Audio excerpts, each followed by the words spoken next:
alentar la incorporación de todas las potencialidades políticas del país para que las diversas fuerzas, por minoritarias que sean, que nacionaliza los bancos privados del país.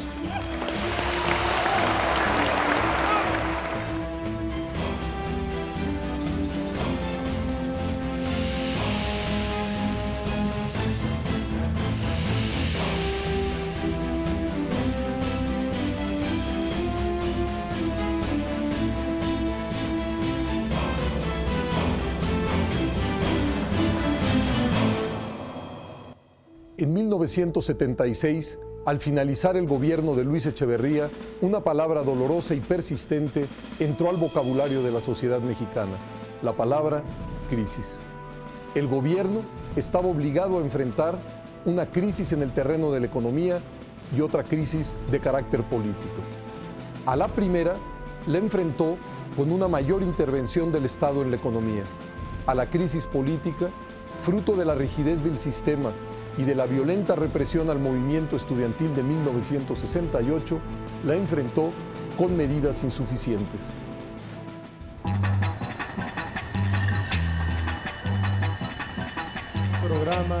Durante el gobierno de Echeverría, el crecimiento económico cayó de 7.6% en 1973 a 1.9% en 1976.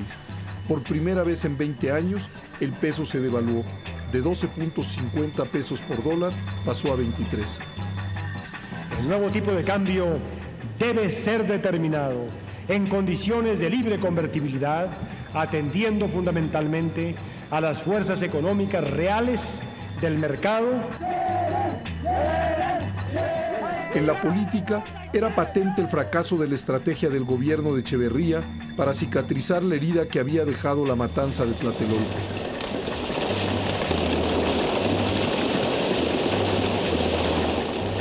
No se dio una respuesta, digamos, institucional, de modificación a la arquitectura política de este país para atender ese desasosiego político y esa movilización política hasta un sexenio después. El sexenio terminaba en medio de una crisis económica, inestabilidad política y frustración social.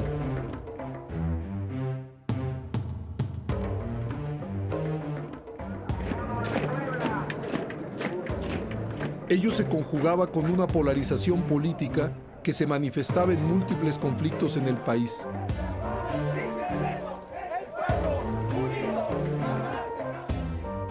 Grupos armados que insistían en que la vía legal se encontraba clausurada.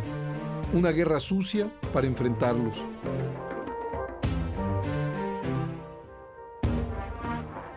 Irritación ciudadana que se expresaba en el surgimiento de nuevas agrupaciones políticas y gremiales.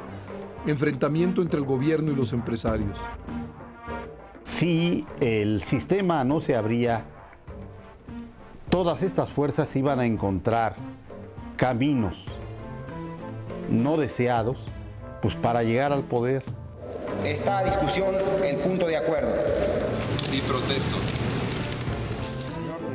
El marco institucional era incapaz de dar cabida a la pluralidad del país. Dispensado, señor presidente. ¿Quisiera usted hacerse cargo de todo esto? Me dice así con el índice, referíamos a los símbolos nacionales, a los símbolos del poder de la República. Le digo, pues sí, señor presidente, ¿cómo no? Uy, voy a decir que no, pero... Entonces me dice, bueno, pues entonces, el próximo lunes, esto sucedía el viernes de la semana anterior, el próximo lunes, que es 22, viene usted aquí a Los Pinos porque aquí la proposición se la van a hacer los sectores del partido. ¿Protesta usted cumplir la declaración de principios, el programa de acción, los estatutos del partido y en caso de que el voto popular lo favorezca en los comicios constitucionales? Sí, protesto.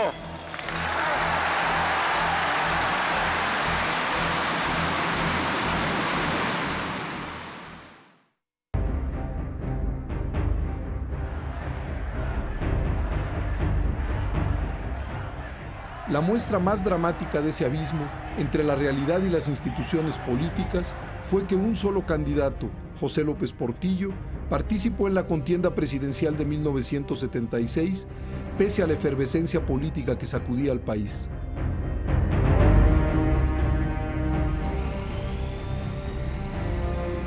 En México, el candidato López Portillo realizaba solitariamente su campaña sin contrincantes. Con que hubiera votado mi mamá por su hijito, Pepito, hubiera yo salido. El principal partido de oposición, el PAN, no presentó candidato. Hay una contradicción que nos lleva a una conclusión. El régimen quiere a la oposición solo en el momento y hasta cuándo le sirva para el juego político, pero no está dispuesto el gobierno a respetar el juego electoral y lo que marca la ley. En el 76 hubo una crisis del PAN muy seria donde pues, se escindió un tanto el partido. El PAN no presentó candidato presidencial. En tanto, el PARM y el PPS decidieron respaldar la candidatura de López Portillo. Las elecciones arrojaron una unanimidad inexistente. Es la crisis del sistema de partidos de la posrevolución. Solo el Partido Comunista Mexicano postuló a Valentín Campa como el único candidato de oposición. El Partido Comunista había sido proscrito en 1948, desde entonces no contaba ni con registro ni con reconocimiento legal. De este modo, el nombre de Campa no figuró en las boletas electorales. En 1976, aún sin registro, el Partido Comunista hizo una alianza con otros grupos para lanzar la candidatura presidencial de Valentín Campa. Jugó todas las elecciones de 1976 y sacó varios cientos de miles de votos, pero desde luego pues no fue una cosa muy importante, no le pudo ganar y además no tenían derecho a tener candidatos a diputados. Esas elecciones mostraron, como si hiciera falta, la enorme y frustrante distancia que existía entre la realidad política y la electoral.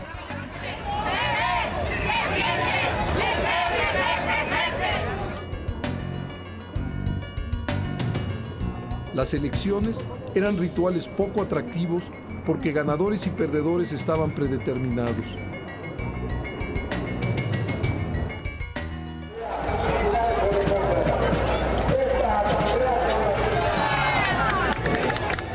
Un México cada vez más diverso, cada vez más plural, vivía una realidad institucional monocolor, dominada por un solo partido. Entregaré con toda mi esperanza, con toda mi certidumbre de mexicano, el mandato supremo de la República a José López Portillo. La legitimidad del gobierno estaba en juego. Y desempeñar leal y patrióticamente el cargo de presidente de la República que el pueblo me ha conferido. José López Portillo llegó a la presidencia con poco más de 16,5 millones de votos, el 100% de los sufragios válidos legales. Al propio tiempo me permito... El PRI se quedó con 83% de las posiciones en la Cámara de Diputados, el PAN con 8%, el PPS con 5% y el PARM con 4%. Pues esto da idea de un atraso político enorme, ¿no? Esto no podía tener una continuidad. Hoy, ante el pueblo de México, el mensaje de López Portillo al tomar posesión fue conciliador. Hagamos una tregua inteligente para recuperar serenidad y no perder el rumbo. Tregua que no sea renuncia a claudicación, sino oportunidad de reencuentro y reconciliación. La respuesta entonces parecía estar en las leyes electorales. La exclusión artificial de diversas corrientes políticas reclamaba, en primer lugar, modificar esas leyes. El gobierno de López Portillo así lo entendió.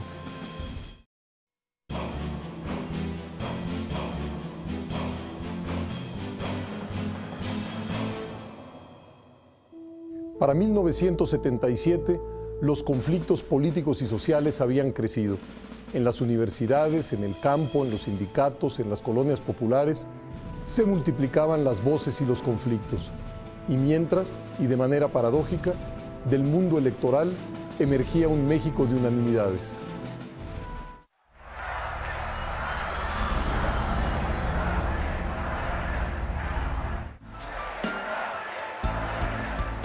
En 1976, al tomar posesión José López Portillo, la combinación de la crisis económica, la efervescencia política y la falta de competencia en la arena electoral indicaba que era necesario un gran cambio político. Porque ya el sistema priista estaba en decadencia, ya empezaba a mostrar sus fisuras, de ahí la inteligencia con la que Reyes Heroles propuso leyes de apertura que permitieran pues, un mayor pluralismo democrático en México. Vio la realidad. Reyes Heroles era un hombre sumamente inteligente, un hombre de Estado, que no es lo mismo que un político, y por eso yo creo que fue él quien llevó a cabo esta reforma política jurídica. Ya no podía esperar una reforma a las instituciones y los órganos del Estado para que las fuerzas políticas y sociales encontraran lugar y representación en él.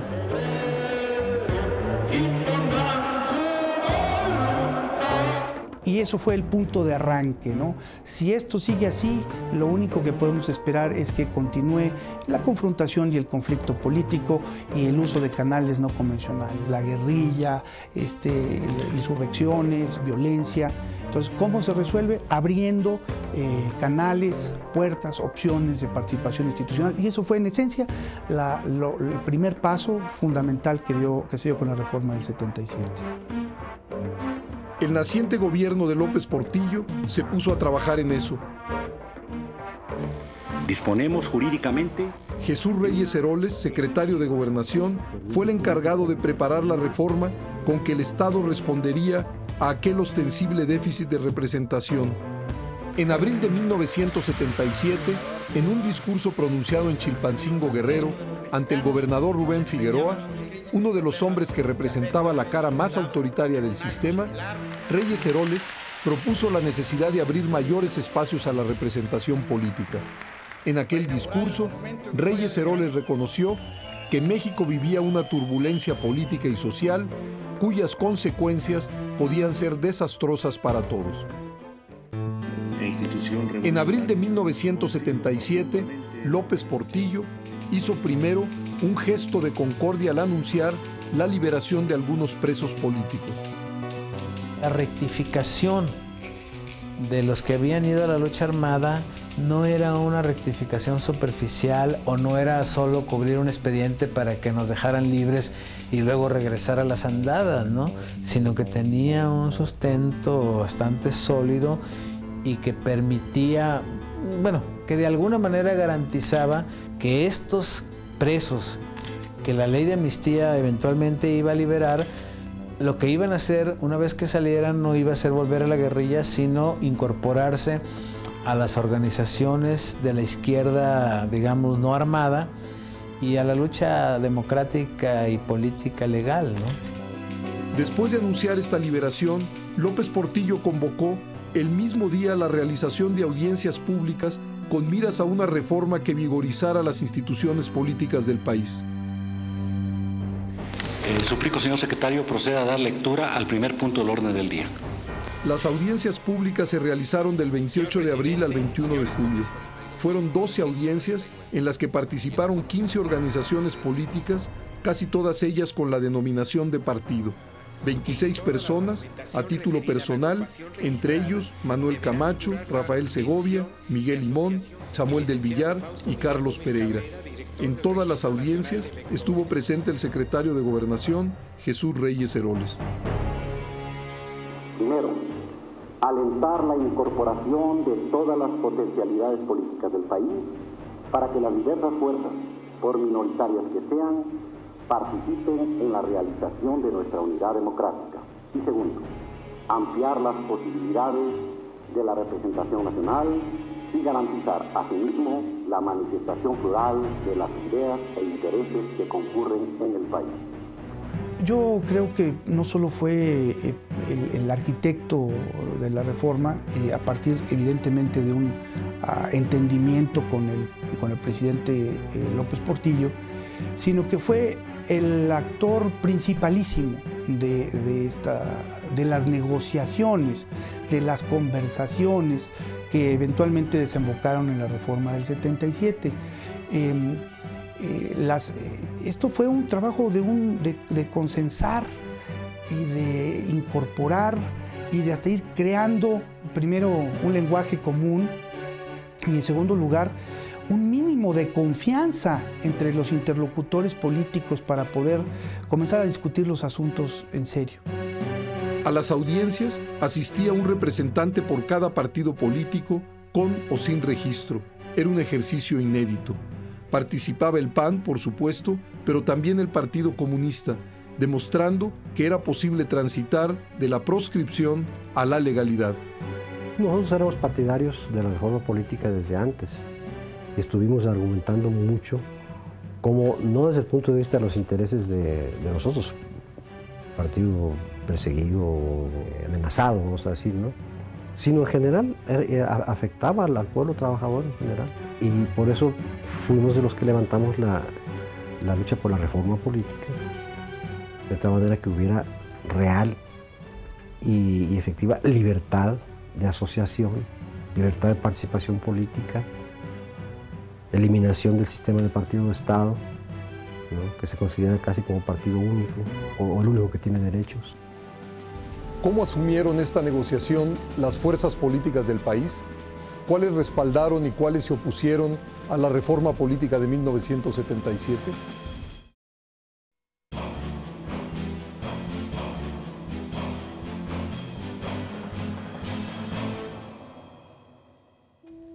Quienes diseñaron la reforma política de 1977 reconocieron que el mundo de las instituciones mexicanas expresaba una falsa unanimidad, producto de leyes electorales restrictivas que vedaban el paso a la oposición. Era necesario entonces modificar las leyes electorales federales y locales para que la pluralidad política que ya cruzaba el país pudiera expresarse y recrearse.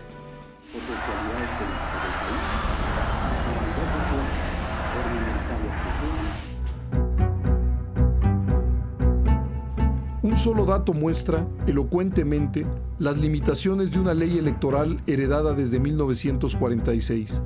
En 5 elecciones federales sucesivas, 1964, 67, 70, 73 y 76, no se registró a un solo partido político nuevo. En 1963, el Partido Comunista y otros grupos de izquierda que vendían el Movimiento de Liberación Nacional intentaron crear un frente electoral, un partido electoral, y trataron de cubrir el requisito de ley. Probablemente lo cubrieron, pero el gobierno, que era el que tomaba las decisiones sobre los registros electorales, decidió negar al Frente Electoral del Pueblo el registro. Para transitar a la democracia era necesario empezar a desmantelar las barreras artificiales que el régimen le había puesto a la pluralidad. El PRT considera su registro un derecho, no una El debate de los partidos políticos en las audiencias públicas hacia la reforma política de 1977 resultó ser más visible, más importante y más rico en ideas que el que tenía lugar en la Cámara de Diputados. Por la misma razón, la mayoría de los actores políticos asumieron una actitud constructiva en las negociaciones de la reforma política de 1977. Pero por supuesto, también había serias preocupaciones. Una de ellas era que la reforma fuese solo una manera de prolongar la forma autoritaria de gobierno. La discusión era si no era una trampa participar en elecciones. Y fue una discusión muy profunda la que se vivió en el Partido Comunista, impulsada, entre otros, por Arnoldo Martínez Verdugo, que era el secretario general. Y él planteaba que era necesario que el Partido Comunista se incorporara a los procesos electorales. Otra preocupación era que en las audiencias no se habían recogido ni desarrollado fórmulas para evitar el fraude electoral y que el control básico de la organización de los comicios seguía en manos del gobierno. En ese sentido, Una de las posiciones más firmes en la negociación de la reforma política de 1977 era la del PAN. El PAN pugnaba por el respeto al voto y percibía que la reforma no representaba un avance en ese sentido. Ciertamente los sectores conservadores del PAN vieron con recelo la llegada de la izquierda a la palestra electoral, con cierto temor. Entre quienes antes habían optado por la lucha armada, también hubo dos posiciones encontradas frente a la reforma política. Unos aceptaron la amnistía para participar en política desde la legalidad. Otros, en cambio, no renunciaban a las armas por considerar que solo se trataba de una manera de prolongar la forma autoritaria de gobierno. Por primera vez el gobierno ofrecía una salida. Entonces los que decían, es falsa esa salida, es una trampa, aún diciéndolo, muchos de ellos abandonaron la lucha armada, la mayoría. Y tímidamente se fueron incorporando a las organizaciones sociales y políticas que finalmente aprovecharon la reforma, ¿no? Para su militancia y para todo, ¿no? Y solo hubo dos grupos que como tales grupos no aceptaron ni la reforma ni la amnistía. Uno era las FLN, antecedente del EZLN, y el otro era el PROCUP, antecedente del EPR, ¿no? Otra posición contraria a la reforma política de 1977 era la del Partido Mexicano de los Trabajadores, encabezado por Heberto Castillo. En el PMT se pensaba que la reforma los excluía. Hacen una reforma a la medida del Partido Mexicano de los Trabajadores, pero no para que entre, sino para que no entre. Pero incluso dentro del PRI y del gobierno también había oposición a la reforma política de 1977. Reyes Heroles debió convencer o vencer a organizaciones priistas del calibre de la CTM, así como a líderes de la influencia de, por ejemplo, Fidel Velázquez o Joaquín Gamboa Pascoe. Se ha desarrollado y ha crecido. Teníamos pues el apoyo de los diputados. El líder de la Cámara de Diputados era el licenciado Rodolfo González Guevara. La aversión hasta el Senado.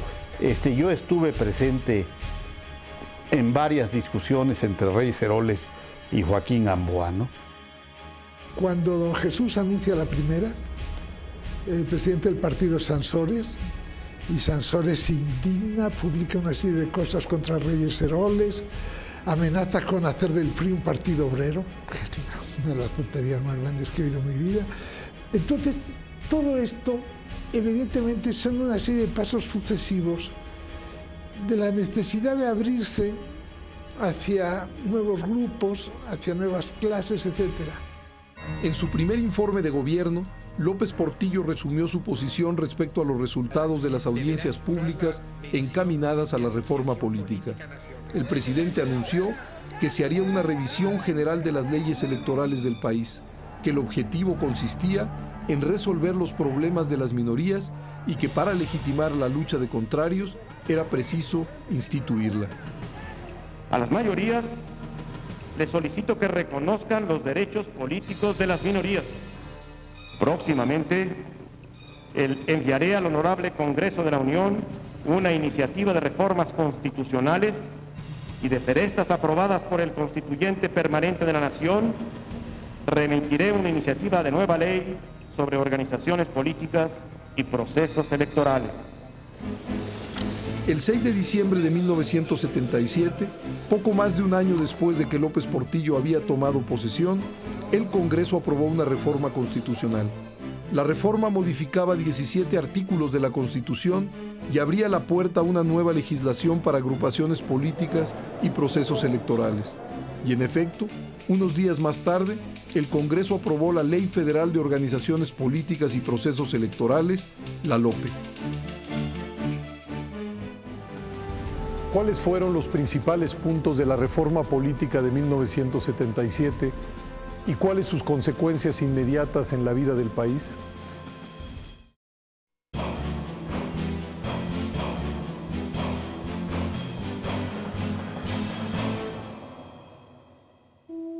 ¿Cuáles fueron los temas más importantes de la reforma política de 1977? Pasemos a verlos punto por punto.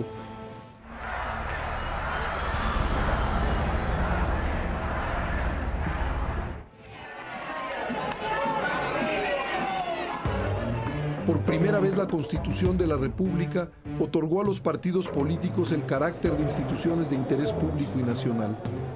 Para obtener los recursos necesarios para sus campañas destinadas a obtener el voto popular, de manera tal que no apareciera como una dádiva del gobierno, sino como un derecho establecido en nuestra ley fundamental.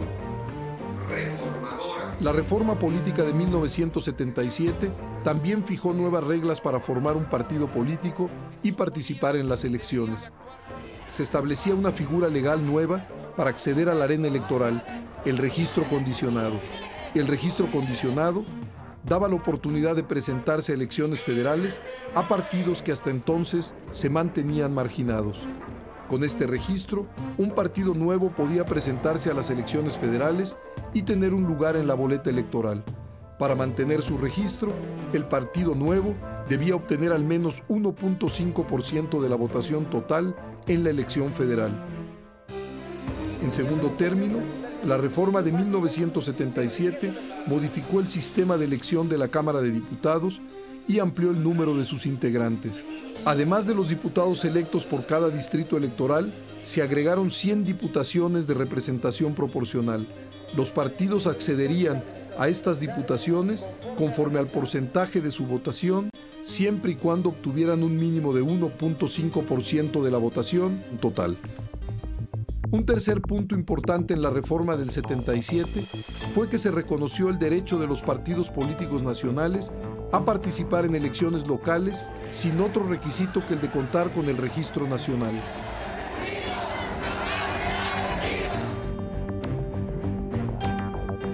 En suma, la reforma del 77 amplió la gama de la representación política del país para incorporar a los partidos políticos que hasta ese entonces habían sido marginados. La reforma sentó las bases de un sistema de partidos y dio vitalidad a la competencia electoral.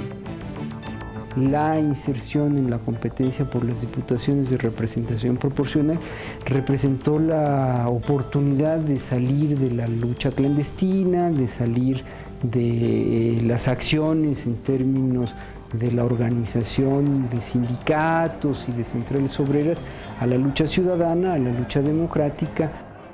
La reforma política puede marcar un nuevo sentido a nuestra revolución, respetando sus esencias y sus principios originales. La reforma político-electoral de 1946 había centralizado, controlado y restringido la vida partidaria. En cambio, la reforma de 1977 abrió y enriqueció el sistema de partidos, los dotó con derechos políticos y transformó la Cámara de Diputados. Mi amigo y colega Arnaldo Córdoba dijo entonces que se trataba de una revolución política, ¿no? Y muchos no le hicieron caso, los que criticaban lo limitado de la oferta reyes-heroliana y de López Portillo, y si era limitada, sin duda, pero tuvo toda la razón. Se abrió una revolución política pacífica, por fortuna, por las vías institucionales, que nos trajo a un cambio tan profundo como el que estamos viviendo, sin grandes convulsiones, ¿no?, que pusieran en peligro el orden, ¿no?, público en México. Justo es decir, que la iniciativa de esa transformación correspondió al gobierno y a su partido, el PRI. ¡Libertad política! ¡Libertad política! ¡Libertad política! ¡Libertad política! Esta reforma fue la respuesta a una necesidad política, fue la respuesta a conflictos que iban en aumento y a una realidad que ya era insoslayable. El gobierno pudo definir y modular el contenido de las reformas, pero no sus consecuencias, ni siquiera las más inmediatas. Se logró esa reforma en la que participó desde luego el Partido Comunista y logramos un registro, pero no es lo mejor decir que benefició a la izquierda. cambió el sistema político del país. Abrió los caminos a una oposición real. De cara a las elecciones federales de 1979, 3 partidos obtuvieron su registro condicionado. El Comité Central del Partido Comunista Mexicano. El Partido Comunista Mexicano, que había sido fundado desde 1919 por líderes de trabajadores e intelectuales. En que solicitamos nuestro registro como Partido Socialista de los Trabajadores. El Partido Socialista de los Trabajadores, fundado en 1975. Venimos a solicitar el registro.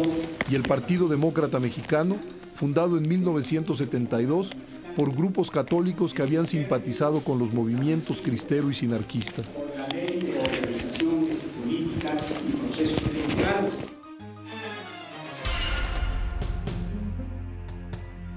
En la elección de 1979, esas 3 nuevas opciones contendieron con los partidos que ya contaban con registro: el PRI, el PAN, el PARM y el PPS. Con los escasos medios de que fuimos... Los 3 partidos recién ingresados a la arena electoral obtuvieron más del 1.5% de la votación, suficiente para mantener su registro. El Partido Comunista alcanzó el 5% de la votación nacional, mientras el Partido Socialista de los Trabajadores y el Partido Demócrata Mexicano superaron el 2% respectivamente. En el trabajo de la Cámara de Diputados. Como resultado de la incorporación de diputados de los nuevos partidos, la Cámara se animó. Ahora los debates representaban mejor la verdadera pluralidad política del país. De ser un circuito absolutamente dominado por el PRI, la Cámara de Diputados se convirtió en escenario de controversia, lucha, denuncia y negociación. La pluralidad de ideas, posiciones y propuestas empezó a ser parte del paisaje de la nación. La reforma político-electoral animada, con mucha visión, porque Jesús Reyes Heroles es como la piedra fundadora de la democracia mexicana, como la fecha de nacimiento de la democracia, ¿no? Creo que el 77 fue el reconocimiento de que la uniformidad y la unanimidad en México terminaban. Aunque se redujo la presencia del PRI, este conservó la mayoría con 70% de las curules, es decir, 296 diputados. El PAN conquistó la mayor bancada de su historia con 46 legisladores. El Partido Comunista logró 18 asientos en la Cámara. El PARM alcanzó 12 curules y el PPS 11. El Partido Demócrata Mexicano y el Partido Socialista de los Trabajadores obtuvieron 10 diputados cada uno. Por primera vez en la historia moderna de México, en la Cámara de Diputados estaban representados 7 grupos parlamentarios de partidos con registro nacional. Ello imprimió mayor dinamismo no solo al ámbito legislativo, sino a la vida política del país. Bueno, fue un paso adelante muy importante, sin duda alguna, porque permitió que la oposición entrara a las cámaras, porque le dio mucha mayor margen de libertad a los partidos políticos, pero por desgracia este avance político indudable que tuvo lugar bajo la presidencia de López Portillo, gracias a Reyes Heroles, se vino abajo por el desastre económico al que llevó la incomprensión, la falta de capacidad de gobierno y sobre todo la falta de capacidad de pensamiento económico del propio presidente López Portillo. Con ese ánimo de pluralidad, los mexicanos llegábamos al fin de la década de los 70s. En los 80s el proceso político democratizador no haría sino profundizarse. Los partidos políticos, así en plural, irían a las elecciones, ganarían cargos ejecutivos y legislativos y desde ahí impulsarían más profundas reformas que tenderían a fortalecerlos. Esa era la mecánica del cambio político en nuestro país. No obstante, en breve los mexicanos descubriríamos una nueva tormenta en el horizonte.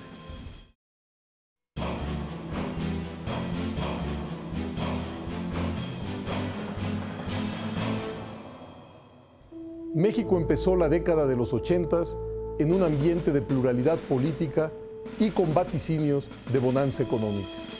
El gobierno de López Portillo no solamente había dado inicio a la reforma política, sino también se había acercado a la iniciativa privada, intentando curar las heridas generadas durante el gobierno del presidente Echeverría.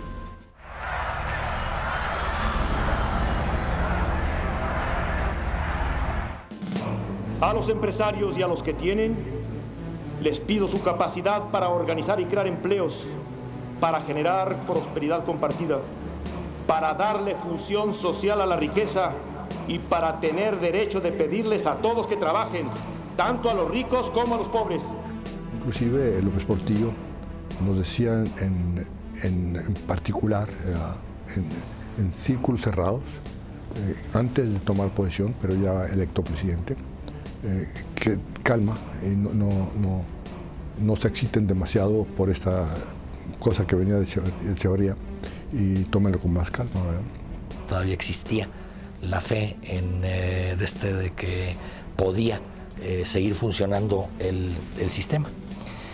Llega José López Portillo, una persona con mucho más carisma, con mucha más simpatía, y da un discurso de toma de posesión estupendo. Dio la impresión de que había hecho yo un depósito a futuros y que tenía yo tiempo para librar contra ese depósito. Y lo que necesitaba yo era tiempo. Es lo que le pedí al pueblo de México, que me diera tiempo, porque la voluntad de hacer las cosas ya estaba en mi naturaleza y en mi posición.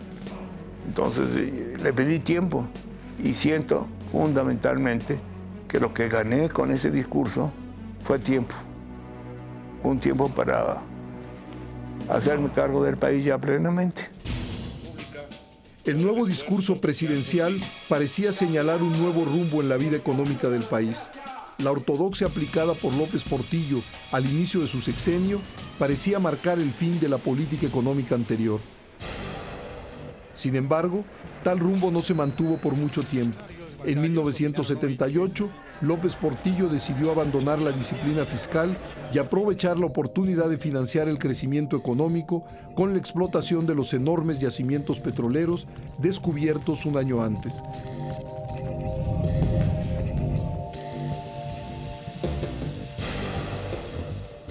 Además de comprobar que las reservas petroleras de México eran muy grandes, el gobierno se sintió alentado por los precios internacionales que se habían disparado a raíz del conflicto en el Medio Oriente. Tenemos ya resueltas nuestras necesidades de hidrocarburos de este siglo y ya exploramos y encontramos reservas que servirán para ser utilizadas por las generaciones de la próxima centuria. Importante es que los mexicanos estemos a la altura de lo que es México. Que nos preparemos a administrar la abundancia. Y administrar la abundancia es tomar conciencia de la responsabilidad. Grave, definitivo fracaso sería para México el que, contando oportunamente con el petróleo, no acertáramos a resolver nuestros problemas económicos y, lo que es más grave, los sociales. En 1980, el precio del petróleo llegó a un máximo histórico. El barril de crudo mexicano se vendía en más de $30 y algunos vaticinaban precios mayores. Hubo un espejismo, el espejismo del petróleo. La idea era que en la medida en que México tenía grandes yacimientos de petróleo, si había las inversiones necesarias para extraer el petróleo, como el petróleo iba a seguir subiendo de precio de manera inevitable, se iba a multiplicar muchas veces el valor, íbamos a ser un país inmensamente rico. Al mismo tiempo que el gobierno creaba a toda prisa una infraestructura social y otorgaba subsidios indiscriminadamente, ampliaba el ámbito de la burocracia. Parecía que el gobierno tenía dinero para todo.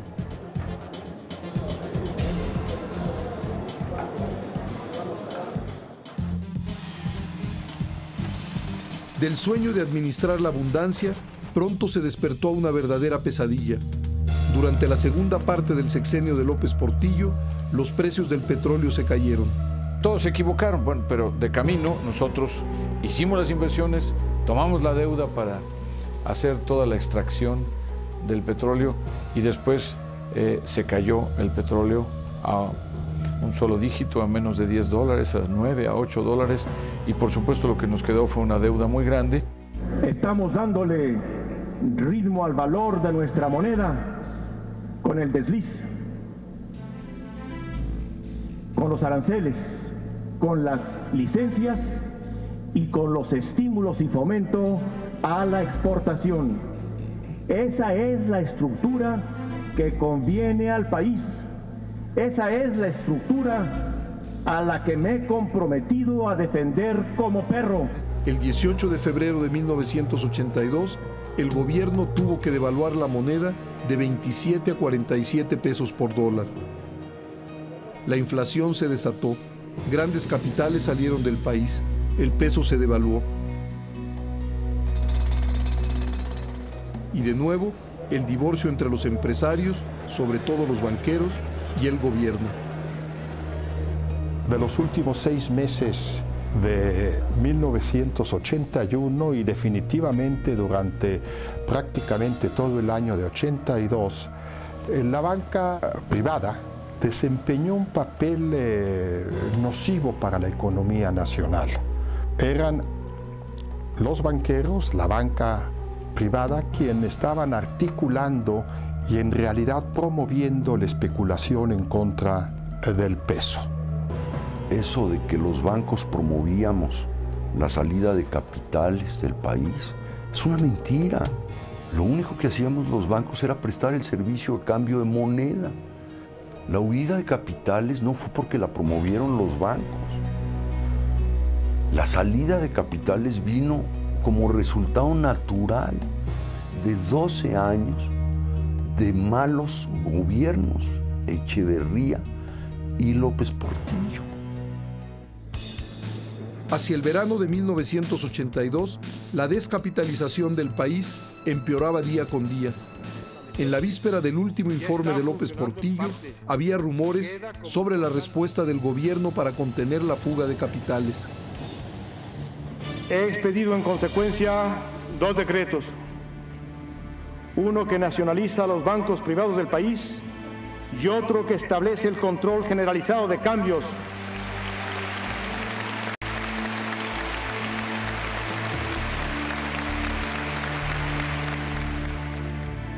Es ahora o nunca. Ya nos saquearon. México no se ha acabado. No nos volverán a saquear. Era tal la salida de dinero que yo no podía quedarme cruzado de brazos. Yo tenía que luchar.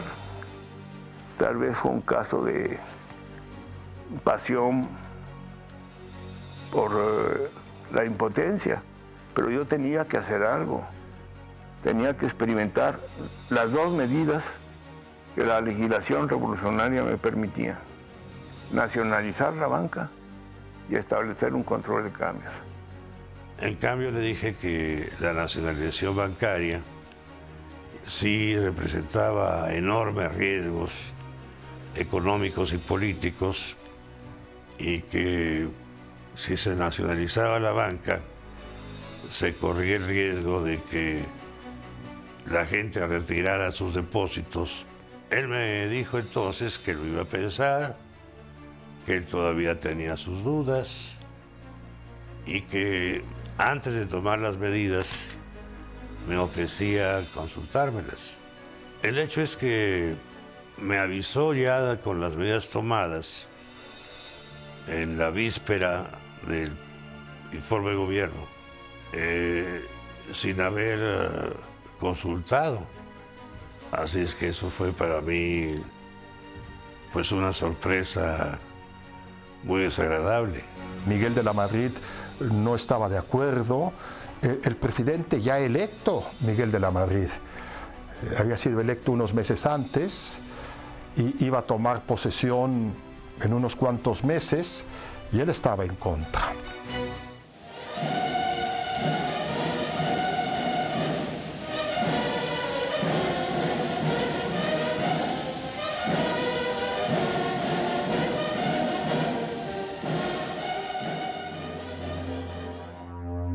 Los banqueros comunicaron al presidente que no se opondrían físicamente a la expropiación de los bancos, pero que pelearían en los tribunales. Para dar forma constitucional al decreto de expropiación, en noviembre el Congreso aprobó la modificación del artículo 28 de la Carta Magna. Sin embargo, la tormenta económica no cedía. Al final de ese año, la inflación llegaba a casi el 100% y el tipo de cambio controlado a 96 pesos por dólar. Mientras tanto, el tipo de cambio libre alcanzaba los 150 pesos por dólar. La nacionalización bancaria polarizó la relación del gobierno con los empresarios. La nacionalización de la banca, a mi modo de ver, fue un error. Fue un error porque los banqueros difícilmente podían estar propiciando la fuga de capitales, ya que afectarían a su propio negocio para trasladarlo a bancos del exterior. Los empresarios reaccionaron a la nacionalización de la banca y a la crisis económica, movilizándose políticamente. El sector empresarial condenó la medida de expropiación e inició un movimiento de protesta muy agresivo que se llamó México en la Libertad. En varias ciudades cerraron el comercio en protesta. Y les pedí que suspendieran las manifestaciones masivas, pues para no acabar de echar a perder el clima y para permitirme llegar a la presidencia sin una crisis que hubiera podido ser de proporciones gigantescas.